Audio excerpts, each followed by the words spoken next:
You might have come across claims online that quantum physics is one of the toughest subjects to wrap your head around. But what makes quantum physics so unique? And why isn't any other branch of physics treated the same way? Honestly, I don't have a deep understanding of quantum physics, and I lack experience in this field. However, this video isn't meant to make you a physics expert. It's more of a brief exploration into the basics of quantum physics. Stick till the end to discover the fundamental concepts and understand why it's often seen as a challenging topic.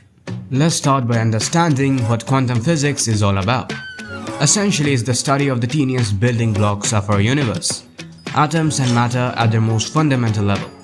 Quantum physics dives deep into explaining how matter behaves within atoms, and that means we are talking about things even smaller than atoms themselves. The main goal of quantum physics is to unravel the mysteries of everything around us.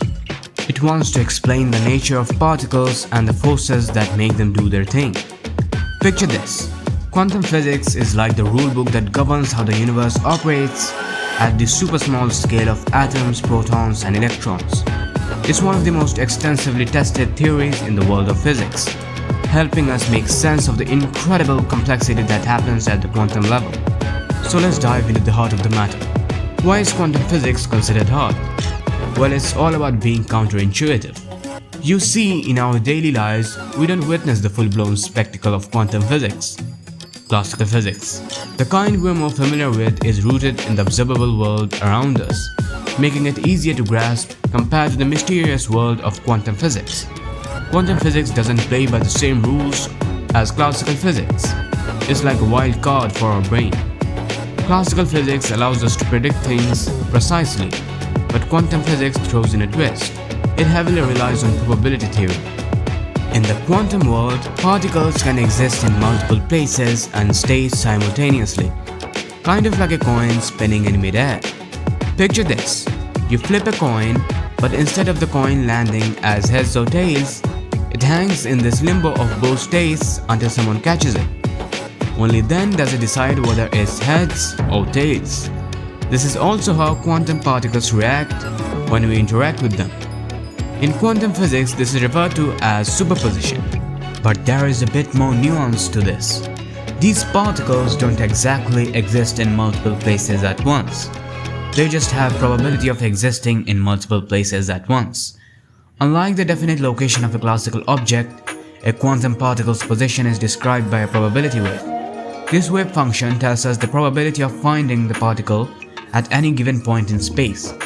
But it's not actually present in all of them at once, but rather there is a non-zero probability of finding it in any of those locations. When we measure the particle's position by interacting with it in some way, the wave function collapses. This means the particle instantly chooses one of the possible locations and is no longer in a superposition state, exactly like the coin when it is caught, and it has to choose whether it wants to be heads or tails.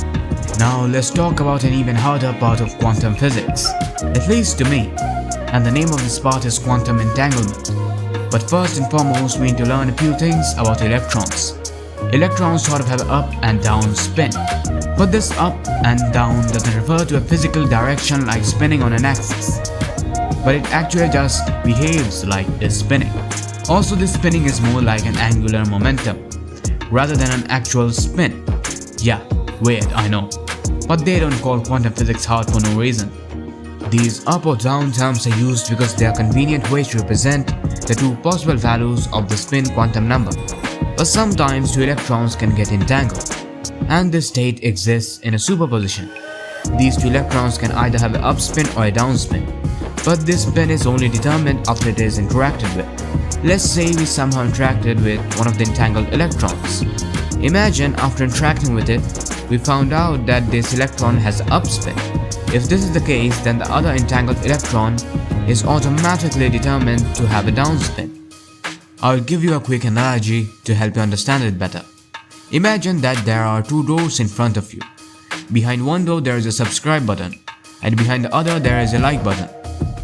But there is no clue to know which is behind which. In a certain way, these two doors are entangled and are in a superposition. Let me elaborate. Let's say that you open door number 1. After opening it, you find out that there is a subscribe button behind it. In this case, you will automatically know that the like button is behind door number 2. This will hold true no matter the distance, even if the other door is in Andromeda galaxy. This is the same case for the entangled electrons. If one of the entangled electron has an upspin, then the other entangled electron will most definitely have a downspin, no matter the distance. And this is basically what quantum entanglement is. Yes, there is a lot more nuance to this, but this is all I can fit in one video.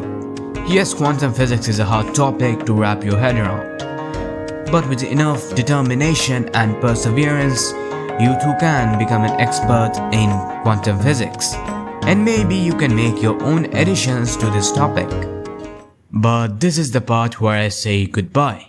Consider subscribing.